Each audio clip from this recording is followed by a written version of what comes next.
Hello there, everybody. Welcome to the first of what I hope will be a long-running series that we all will enjoy. Tonight, I would like to welcome all of you to the very first episode of what I like to call the weird, the wild, and the wonderful. Now, for our very first foray into the unknown, I have a special treat.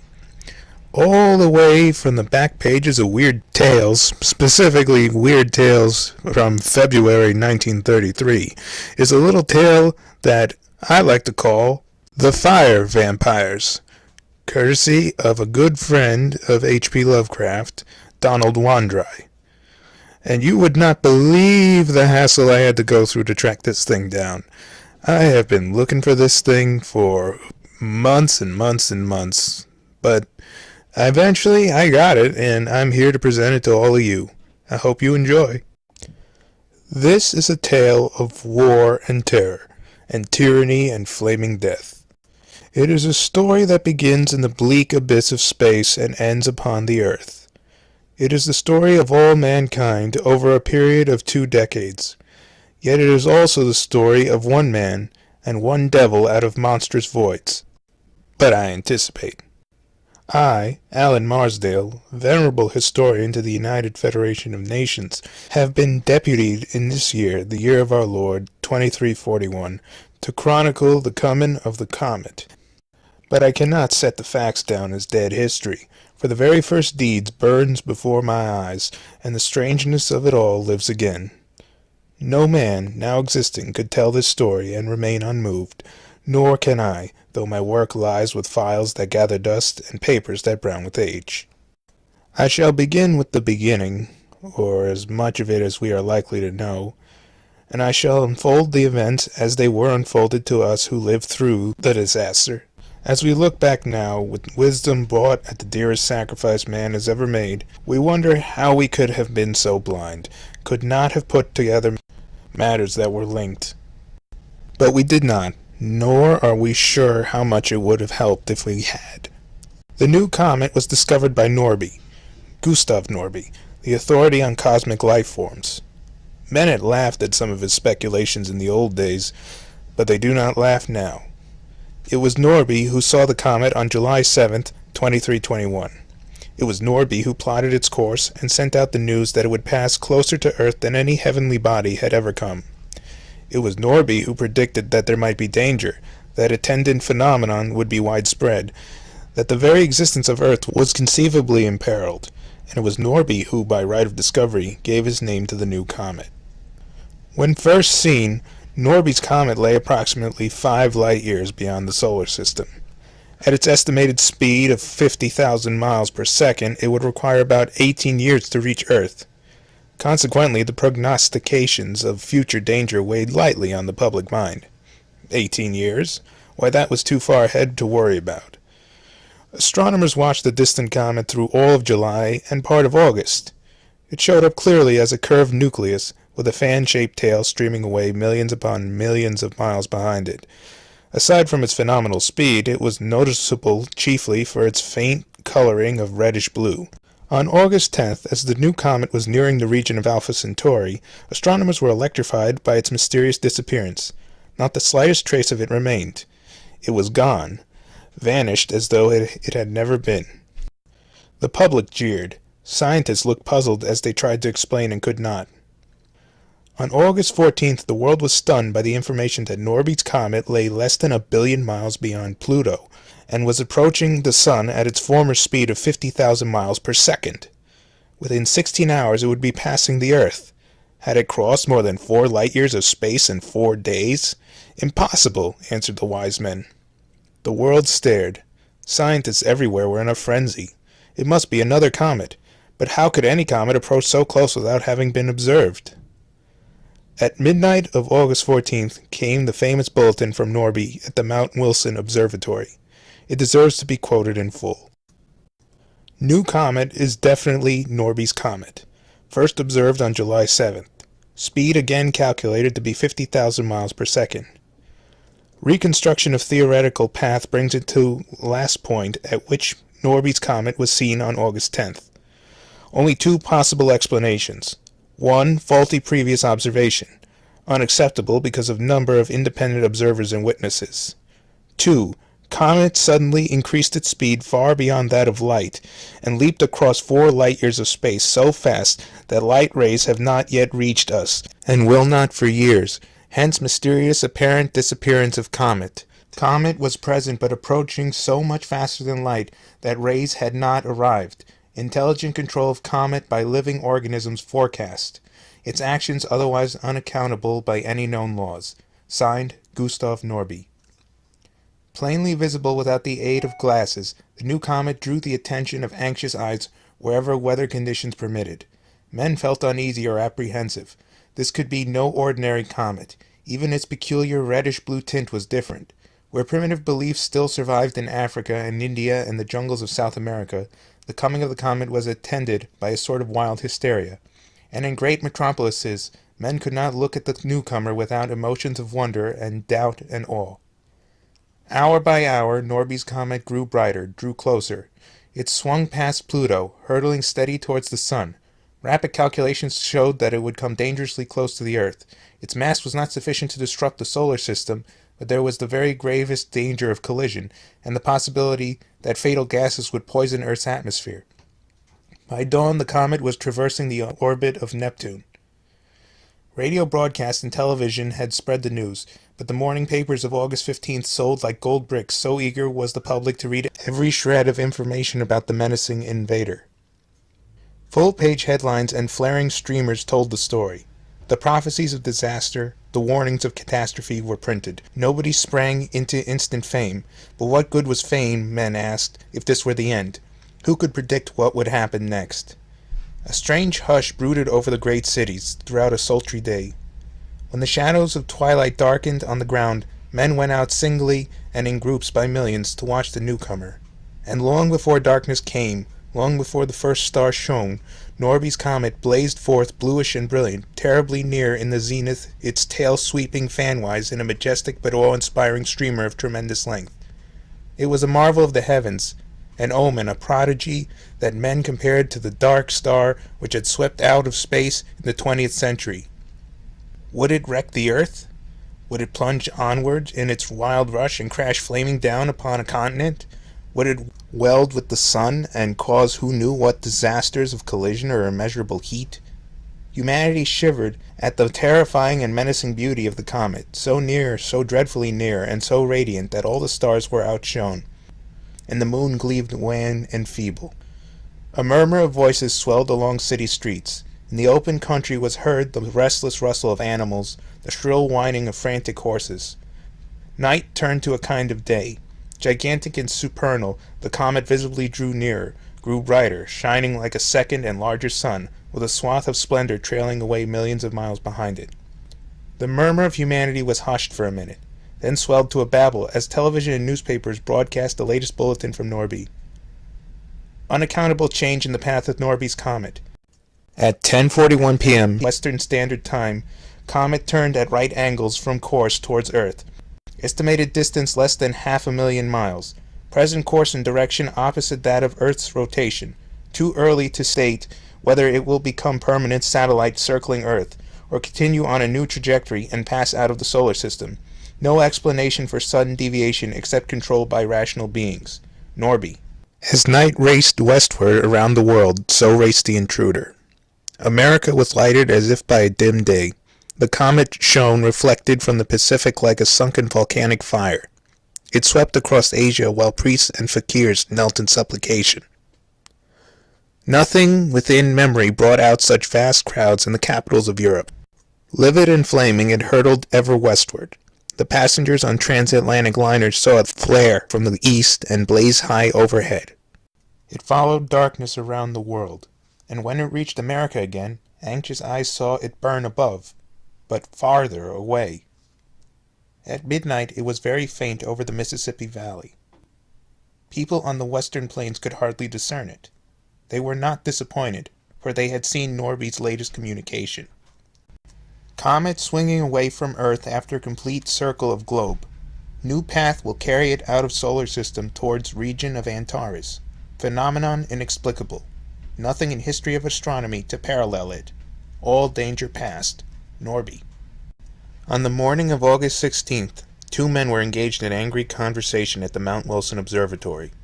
Gustav Norby wore a look of confidence.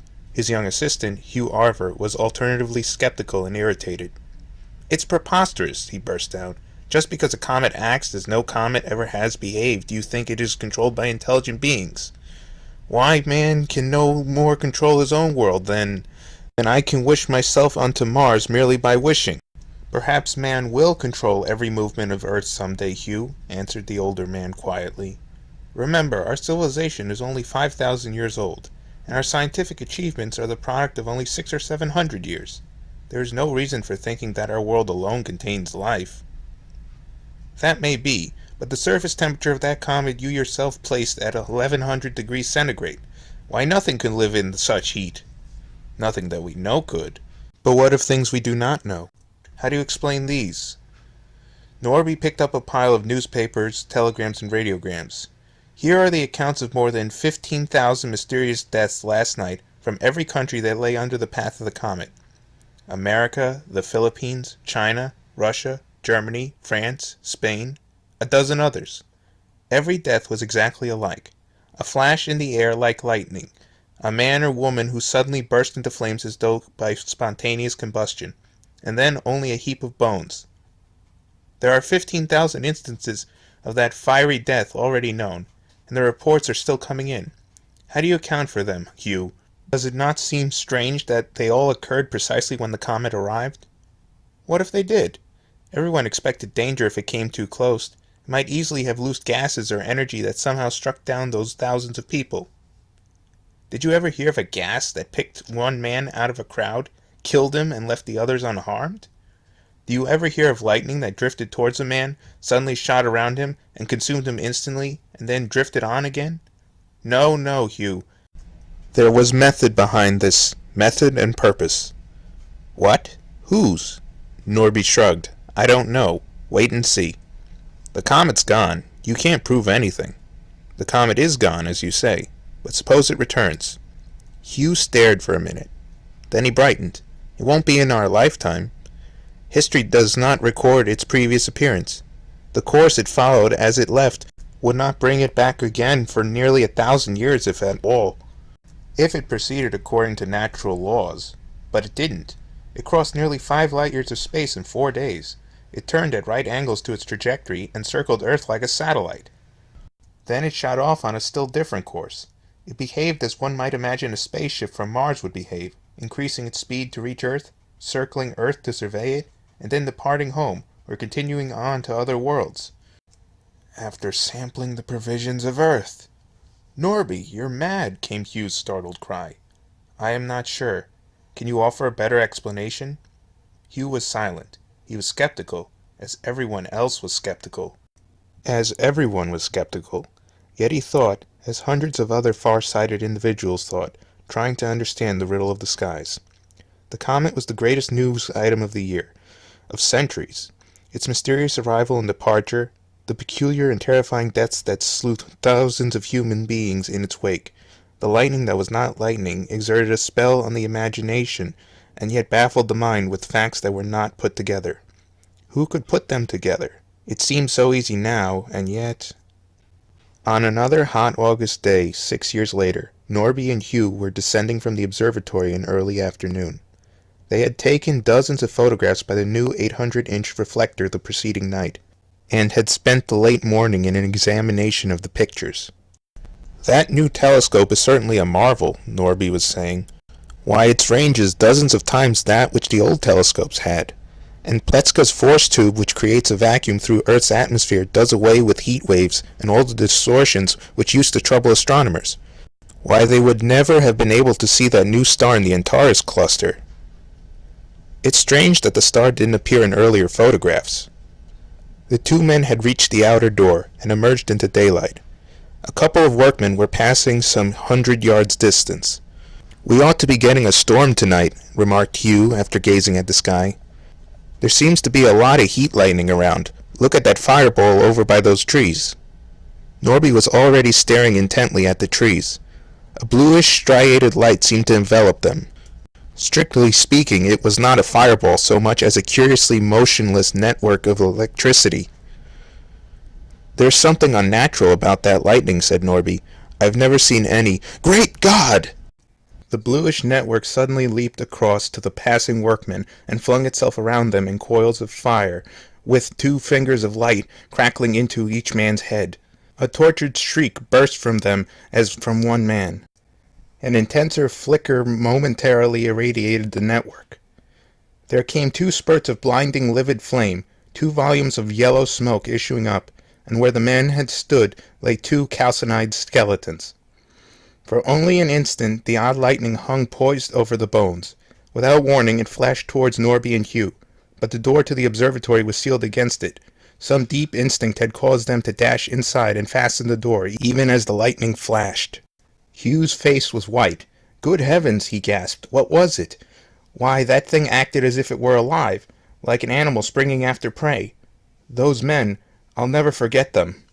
Norby had a strained, queer look in his eyes as he answered. "I'm afraid you're right, Hugh, horribly right. An animal after prey. But it can't be. It can't be. That was lightning." "Was it? Did you ever see lightning act like that? Have you forgotten?" Recognition flashed into Hugh's eyes. Norby's comet. Yes. Do you recall the epidemic of deaths that occurred when the comet came in 21? Thousands and thousands of them. And the reports. The deaths must have come about much in the same fashion as these 2 did. That comet has returned, Hugh, and I'm afraid for the worst. It departed towards Antares, you know, and last night we found a new star in the region of Antares.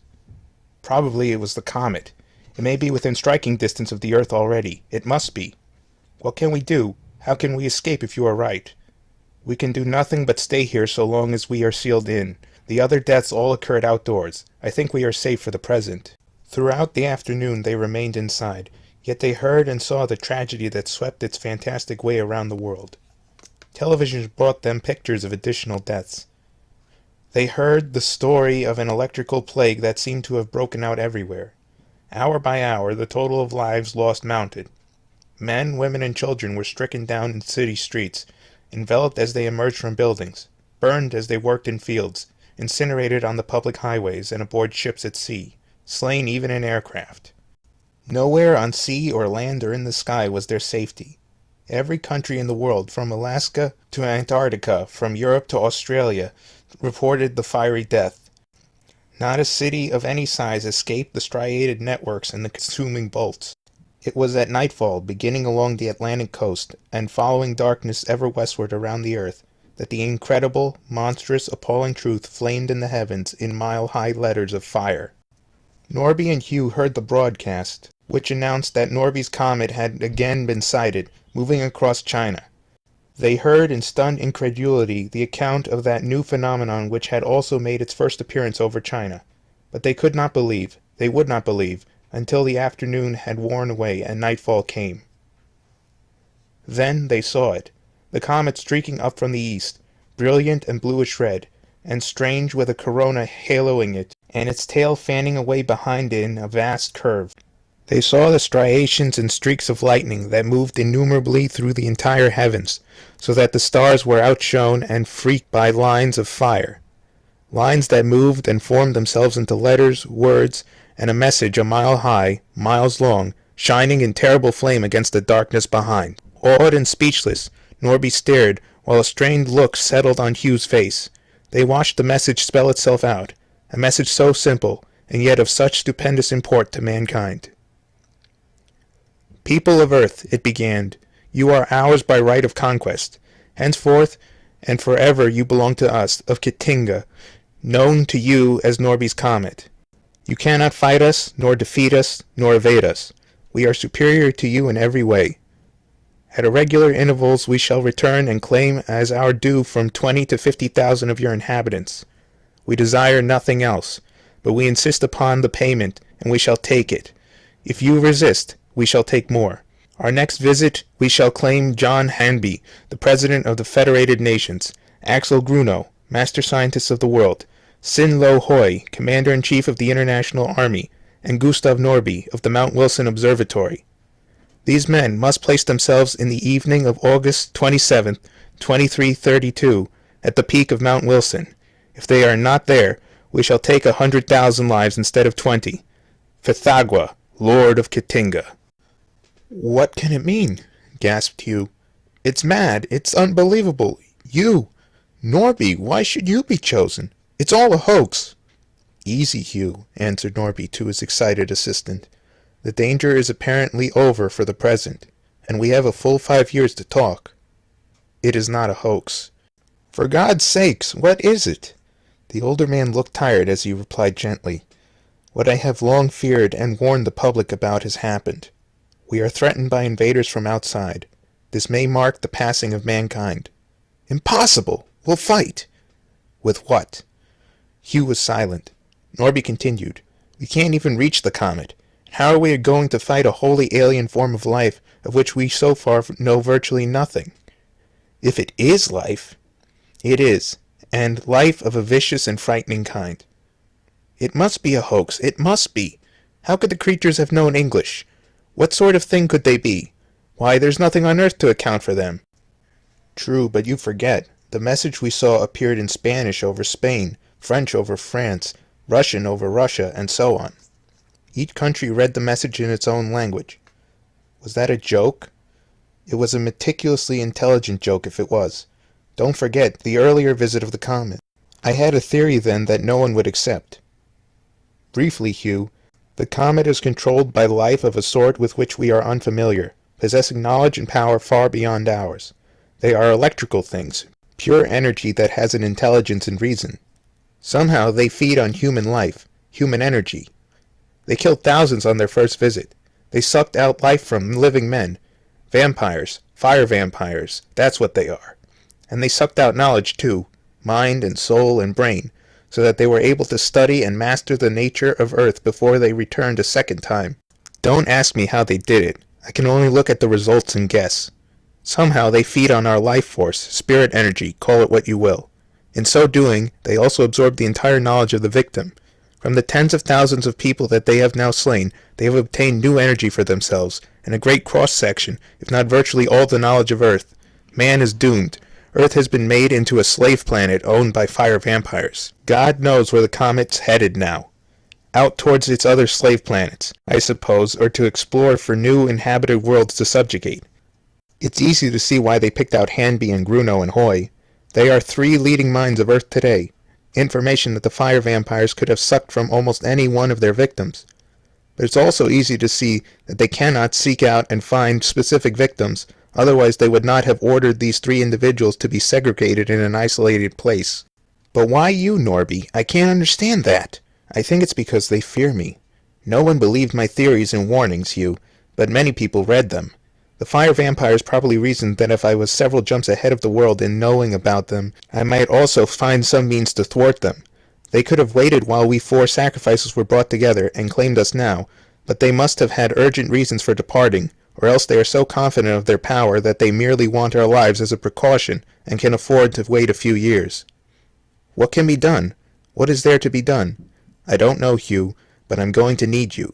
We have 5 years, and a short enough time it is.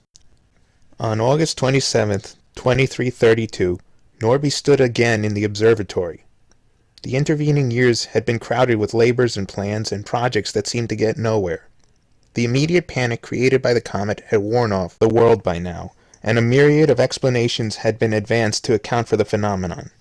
The eve of its return was approaching, and excitement swelled along all the highways and cities of the world once more, excitement and uncertainty and fear. Norby peered out from the protection of a heavy green curtain as if he were expecting someone. He looked 10 years older, and a grim weight had taken its place on his shoulder. His hair was fast whitening. Wrinkles furrowed his face and forehead. All at once his countenance brightened faintly.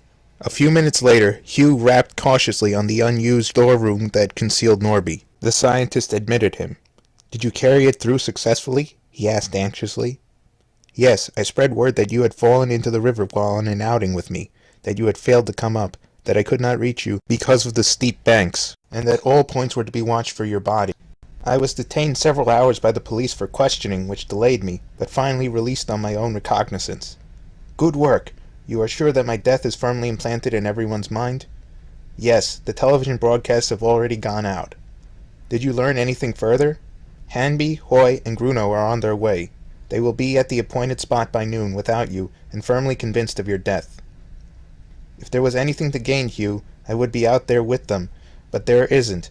In 5 years, the world hasn't been able to accomplish one definite thing toward repelling the fire vampires. If the deaths of those 3 men will save a needless waste of life, their martyrdoms will not be wasted.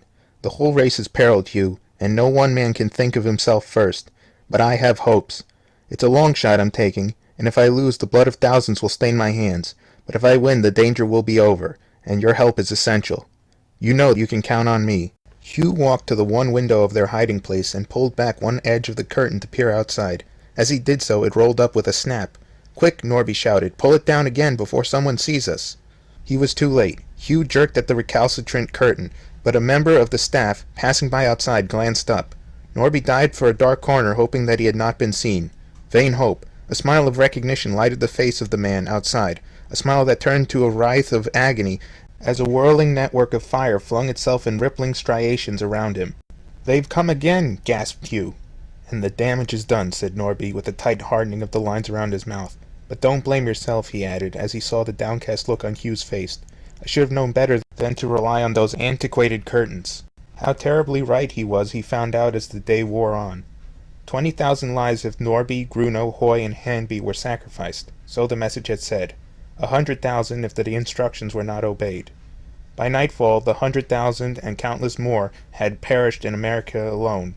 The whole fury of the fire vampires seemed concentrated on the country where one of their intended victims lived, and Norby knew that the fire vampires, in absorbing the life of the man who recognized him, had absorbed also his last impression, the figures of Hugh and himself in the storeroom. Fate had beaten him, but he would not yet give in. Not even when, after nightfall, he saw another message flame in the sky, a message that announced the next return of the creatures on July 17th, 2339, and threatened the extinction of all human life on the North American continent unless Norby were sacrificed. He was requested to go on that day to the same spot where Gruno and his companions had met death. Norby regarded the message with cold, murderous eyes. With a deadly calm he called Hugh to him then, and they prepared for part of their work. They adjusted the giant reflector to follow the comet that now blazed triumphantly in the zenith. They released Pletzka's force tube, which created an 800-inch vacuum through the air blanket above the telescope. And when Norby finally looked at the comet, immeasurably magnified, and nearer by far than even the moon, he uttered a cry of surprise. "Hugh, there's a vast structure of some sort on that white-hot surface." Together they stared. Dim through the ore of the comet gleamed its almost molten surface, and on it loomed a great darker spot of fantastic architecture, dreamlike, unreal, with curved angles and alien geometries of sinister beauty. But of other buildings there was no sign, and there was no trace of the fire vampires. After long scrutiny, and after hundreds of photographs had been taken, Norby commented with a puzzled air. "There is something curious about this. I don't understand it. If only I could put things together." "What's the trouble?" asked Hugh. "Why, there's only one building on the comet. It's as large as a city, of course, and could house many thousands of the fire vampires, but it seems strange. Again, isn't it rather odd that they would raid the earth and still leave no one behind, not even a guard?" "Not so strange," said Hugh. "There may be a large number of the things still contained in the structure where of course we wouldn't be able to see them." Norby shook his head doubtfully. Somewhere in these facts lay the weakness of the fire vampires, the weakness that they feared he would discover. But where? And for the moment, how could he tell, among the countless photographs of the fire vampires, which had been taken in various parts of the world, which one was Fithagwa, Lord of Kitinga? "I have it!" he suddenly shouted to Hugh. "I've found it!" Hugh looked as if he thought his superior had gone mad under the strain. "Found what?" he queried. "The weakness! All the fire vampires are reddish, except Fithagwa, the blue one that we ourselves saw." "Well?" But more than that Norby refused to divulge. "I must leave to others the story of the social and economic collapse that disorganized the world between 2332 and 2339. It is safe to say generally that civilization was plunged halfway towards the mire out of which it had so painfully risen. Most people came to regard the next arrival of the comet as doomsday. A sense of fatalism, combined with a desire to extract every possible pleasure from the remaining years, and created a prevailing chaos in which lawlessness, disorder, crime, and vice of every sort were universal.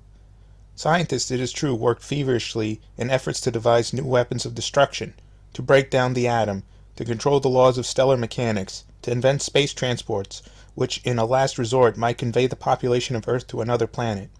But the time was too short. Throughout the period, a tremendous exodus from America was underway, resulting in serious overpopulation of the nearest countries, and causing almost continual riots, struggles, and intermittent warfare. Norby had plans, secret plans, partly because he was gambling on a long chance, partly because secrecy was imperative to his success, and partly because his life was constantly in danger. Branded as a coward and a traitor for not sacrificing himself with Gruno, Hanby, and Loy, accused of being directly responsible for 100,000 deaths, he found his work seriously hampered. Somehow, with that indomitable courage that man achieves in his deepest despair, and despite the white hair which now hung above his haggard face, he carried on. There were numerous rumors of blasting operations around Mount Wilson, but the entire mountain was now forbidden territory by governmental decree. There were trainload after trainload of apparatus that wound their way towards the observatory. Long needed repairs were being made, was the official word. But all the crowded events of those years must be left for other hands to record. I passed to that fateful day of July 17th, 2339. "Are you sure you have all the directions straight?" asked Norby anxiously, as he and Hugh stood on the peak of Mount Wilson. Yes, and Hugh briefly reported them. The white-haired man nodded, and they went to their stations. In the former peak of Mount Wilson now lay a deep crater, as though a volcanic eruption had blown its tip off. The careful dynamiting and patient camouflage that were man-made had succeeded in creating an illusion of natural eruption. Near the center of this pit was what looked like a large flat boulder upon which Norby took his stand. The walls of the crater rose almost sheer for 500 feet, and were lined to the top with a series of irregular projections and ledges. Towards the biggest of these, at the base, Hugh made his way. An observer would have been startled to watch him apparently walk through the solid rock and disappear. From the shadow and protection of a cavern, Hugh looked out at Norby, who stood impassively on the boulder. Behind him was a labyrinth of machinery, including enormous dynamos that droned with a dull rhythm.